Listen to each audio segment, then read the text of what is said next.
there is a radio championship Murray Warner is putting on with that time-honored question, who could beat whom? And he rounds up 16 names, and they're going to box off to find a champion on radio. The tournament would be broadcast on radio in the form of a simulated contest. The script for the matches was to be generated by an NCR 315 computer. I've had a number of inquiries over the internet about whether the computers were capable from the 60s and 70s of doing a decent simulation of the boxers. And certainly they were. After all, in 1969, NASA put a man on the moon using these computers from that time. Simulation is a process whereby the computer is programmed to imitate or reenact activities in the real world. In order to simulate well or realistically, you have to study the particular entities or things that are involved in any given process so that you understand how they perform. For example, in this case, we're talking about boxers. What are the things that a boxer does? He throws punches, he moves, he bobs, he weaves, he crouches, he clinches, he has power, he has quickness of varying degrees, he has certain types of moves, things of that nature. Have to be identified, defined, quantified, put into these computer profiles. And then the computer, when it runs the simulation, it will actually refer to these profiles to get the numbers so it can compare them and see what the result of a particular action is. In 1946, I remember this. I mean, I have it just documented. That's why I remember the year. I even wrote this process up in a notebook, which I still have. I still have those notes. After I started to list all these variables, we found that there were 129 of these variables. City, the sun and fun capital of the world, Miami, Florida. Through the incredible speed of the NCR 315 computer, Warner Productions proudly presents the all-time heavyweight championship tournament. A Boston strong boy, John L. Sullivan, in a mythical match with the Cinderella Man, Jimmy Brown. The Manassas Mauler, Jack Dempsey, dream paired with the Brown Bomber, and Jim Jeffries. In Ali's first bout, he survived a knockdown to win a 15-round decision over Max Schmeling. Moving forward, Jeffries drives another hard left to the body. 30 seconds remaining. Here is play. In Ali's second fight, he faced Jim Jeffries, best known as a white hope of the Jack Johnson era. According to the computer, Jeffries stopped Ali in the 5th round. I was an amateur boxer in the Chicago area when the radio shows came on. It was the great heavyweights and the great middleweights, the tournament and radio, narrated with a style of the 40s, you know. Throws a right, throws a left, you know, Jeffries here. Marciano pumps the left of the body, and they clinch immediately out at the center of the ring. Both of these men... Marciano marched through his side of the draw, beating Gene Tunney, Max Baer, and Jeffries. These victories carried him into the tournament final against the Manassas Mauler, Jack Dempsey.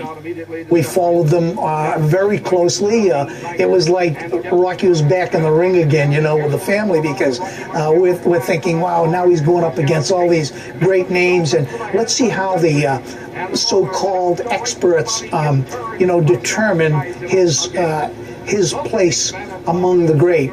We knew where he should stand from day one, at the very top. We still feel that way very strongly. Marciano won the title over Jack Dempsey. That made everybody happy except for one guy. His name was Muhammad Ali. Muhammad Ali doesn't take kindly, would be the way to say it, to having been beaten by Jim Jeffries. Remember, at that time, there also was a play on Broadway called The Great White Hope. And he identified with Jack Johnson, the man who beat Jim Jeffries. So he threatened to sue Murray Warner. If he had no quarrel with those Viet Cong, he certainly had a quarrel with Murray Warner. Ali was so irate at the fact that he had not been crowned the greatest of all time that he actually sued the producer, Murray Warner. And he claimed that he was being defamed, in a sense, by having been defeated in this fantasy tournament. to settle the lawsuit, he'll let this nice little radio series go to a conclusion, and Marciano wins. And then he'll take the winner, Marciano, and in a film, live with the two participants, he will pit Marciano and Muhammad Ali on closed circuit. The Super Fight, the only two undefeated heavyweight champions in history, Rocky Marciano and Muhammad Ali, actually meet for the all-time heavyweight championship of the world. When for one time and one time only, beat Rocky Marciano and Muhammad Ali live on color film in a bout that was filmed in secret. There will be no second runs. The fight will never be seen on television or in newsreels. It's one chance and one chance only. Get your tickets now before they're sold out. Hey, now you're going to be able to see Ali and Marciano. That was like gravy. That was like the cherry on the cake, because now you could see them. In order to make the film, he sought out investors, but the idea of the way this was working with a computer and data and two real guys, investors were scared. I'm sure they were. You think about it, back then, who would put their money into something? A wild scheme. This guy's got to be a con man. He eventually put up the house we grew up in. He put up the cars, vehicles we owned. He put up all the jewelry we owned. He mortgaged and pawned everything we owned. He believed in his vision so much that he was willing to risk it all to make it happen. Well, the computer fight period was a time for him when of course Marciano, who had retired undefeated, was coming back for this super fight, and Ali was serious about it. He didn't want anybody to think that this little guy who weighed 187 pounds could really beat him. When Marciano was approached about Super Fight, he took it very seriously. He was a serious guy. He was very earnest. He didn't take anything as sort of a lark or as a joke. Very serious, very earnest. And when he was approached about it, he got serious about it. He dropped 50 pounds. He went out and bought a new toupee. There'd be write-ups in the paper. Marciano's getting ready. He's losing 25 pounds. Marciano's looking good. Even his toupee's looking good. Ali, who's been out of boxing now, I think this is early 69 for 2 years plus, is taking this seriously. When the fight proposal came up to go against Muhammad Ali, you know, Rocky did make one statement and made a great deal of sense. He said, you know, I sure hope that I win this fight because, you know, I never lost in the ring as a professional. It would be a lousy way for people to remember Rocky Marciano as getting beat by Muhammad Ali or anyone else. They sparred 70 rounds. The sparring sessions were in part acting and in part actual real fights. The general idea was that they could throw body shots, as you know, naturally thrown body shots, but that they would pull punches to the head. Certain results were scripted. For example, there were 7 different endings. There was a knockout by Ali, a knockout by Marciano, a decision either way, a draw. And so they filmed those. Those were really the only scripted parts of their actions. The rest of it was them going through, sparring the minute or so, setting up another shot, sparring again, and they did this over a period of days. Oh, I remember hearing, because Dundee was there and several other people were there during the taping, that they took as many as 12 different potential endings. Ali winning some, Marciano winning some, Ali standing in the corner getting whooped, as he said, Ali whooping and cutting up, which was important, Marciano. One of the stories that came out of the filming of the Super Fight was that Ali very quickly asked for a couple of extra dollars to go through the punishment that he was receiving to the body. He came to Murray Warner a couple of days into the sparring matches and said that Marciano had actually injured his arms and he had trouble lifting his hands, and therefore they needed to take a couple of days off. And I think that was a tribute to Marciano's punching power. Well, when they were shooting the Muhammad Ali against Rocky Marciano, Chris Dundee took me to the studio, and I actually took a picture with both of them, and these were two people that were larger than life, Rocky Marciano and Muhammad Ali. I was a 19-year-old, and I had long hair like a lot of people in the late 60s, and Ali says, I thought you were in jail. And I got up on my haunches and I looked at him like that. I go, me in jail, you know, and I never had been in jail, thank God. And he goes, yeah. And I go, he goes, they use Sirhan. And I go, no, I'm not Sirhan. And then he realized I wasn't taking it as a joke. He was just joking. I was just a kid. And he goes, forget it. And I have to tell you one great story that took place there. You remember the time, it was in the 68, 69, and there was turbulence going on in this country with the black-white thing. There was Vietnam. It was troubled times in this country. And obviously when these guys got in the ring, they would get a break. And I remember one time where the two of them were in a corner, actually sitting down on the floor, and they were literally sharing a grapefruit. Rocky was peeling it, broke it open, gave half to Muhammad Ali. And their conversation, you might think, would tend around boxing. It was all about this country, all about the black-white situation. It was all about the troubled times and what they could do as two guys that I'm sure a lot of people looked up. What could they do to make things a little bit better for this country? The respect that they both had for each other was something that you had to be there to understand and appreciate. And it was just absolutely one of the nicest things that I remember about Muhammad Ali. And a few months later, representative of Rocky Marciano came. I was undefeated, maybe 10 fights, 10 knockouts I had. They were interested in managing me. And my manager at the time, a small-time Cuban manager, he said, you know, getting in with Rocky Marciano, that wouldn't be bad for us. And I thought about it. I go, whatever you want to do. And I don't know, he was only 47. A few months later, boom, he had an airplane crash and he died.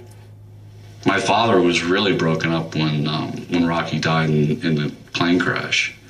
I remember my father sitting on the edge of his bed crying over it. And then when my father passed away, my mom giving me the heavyweight championship ring that Rocky had given back to my father.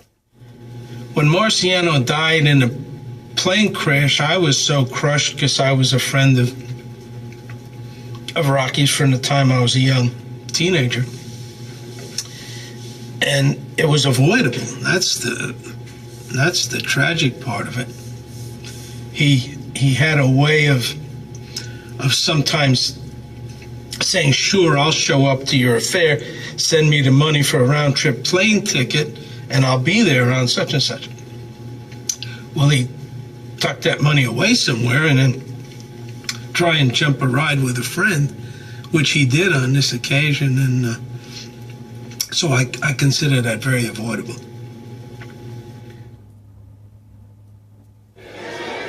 We're talking about two of the greatest fighters ever, and it's just too tough a call for me to make. No computer can determine the outcome of a fight. That's bunk. I cut it short. Ali would have beat him. I believe Ali would have beat him. It's speculative, and I don't speculate as much as I used to. Too close to call. I just see it as a TKO by Ali in the latter rounds. You can only go by records, and you know, last time I looked, Rocky Marciano was 49-0, 43 by knockout. Pretty tough record to compete with. Who knows? I've never predicted a fight in my life. I've never knocked anybody before a fight, and I'm certainly not going to start now. Well, then that will have to be a time that I just quit moving, because no man in the history of boxing or now can really corner a fighter and keep him there unless he's got bad legs or he's a little old, and he have to. But he would, if you remember my fight with George Chuvalo, I was criticized for just deliberately for 15 rounds letting him beat me in the stomach and the sides. But if a man's strategy is to corner me and corner me, wear me down, and then knock me out, then he's taking a big gamble, because if he don't corner me, if he don't wear me out, then he's in trouble. Mainly, you must realize this: anybody watching this show or any who knows anything about boxing and real fighting will tell you that before, not just Marciano, but any fighter, if he's in arm reach of me, he's hit, he's cut, he's bleeding, his face is puffed up, he can't think, his brains are shook up. And for a man to just keep cornering me and keep coming to me, then I just must quit punching or something in order to let him do it.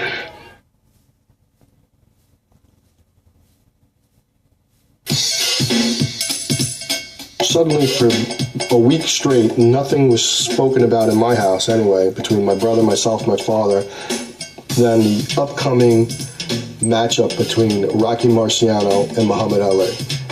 I was so concerned about getting a good seat, because it was definitely going to be a sellout, that I went to the Patchogue Theater on Main Street in Patchogue, Long Island, and sat through several showings of Jesse James Meets Frankenstein's Daughter, Billy the Kid Meets Dracula, and several other horrible, terrible monster movies, to be sure that I was there when the line started for the Marciano-Ali fight. Walking into the theater, I think I can only compare it best by if you've ever played golf, and if you ever have the opportunity of having a hole-in-one, like I did once. Until you get to the hole, you don't really know if it's in the hole. Ladies and gentlemen, this is our main event for the computerized all-time heavyweight championship of the world. Introducing the undefeated heavyweight champion of the world, the Braxton Blockbuster, Rocky Marciano.